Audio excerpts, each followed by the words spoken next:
Welcome back. ایک بار پھر سے ذکر بارش اور سیلاب کا. پرساوات کے علاقے شاہ گرام اور تیرات میں کئی سیلابی ریڑوں نے تباہی مچا دی ہے. ریسکیو ٹیموں نے مختلف مقامات سے مزید 3 لاشیں نکالی. اب تک 8 افراد کی لاشیں نکالی جا چکی ہیں، جبکہ 3 افراد کی تلاش کے لیے ریسکیو آپریشن جاری ہے. تفصیلات جانیں گے اپنے نمائندے بہار علی سے. بہار، کیا صورتحال ہے بارش کے بعد؟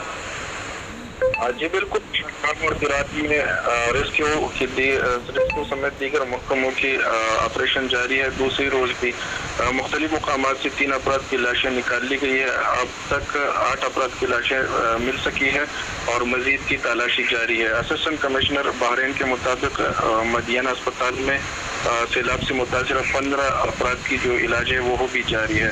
انہوں نے یہ بھی بتایا کہ مزید معلومات اکٹھی کی جا رہی ہے تاکہ مقامی افراد کو ریلیف فراہم کر سکے. علاقے میں سوگ کا فضا اب بھی قائم ہے، جبکہ امدادی سرگرمیاں تیزی کے ساتھ جاری ہے. بہت بہت شکریہ بہار علی آپ کا.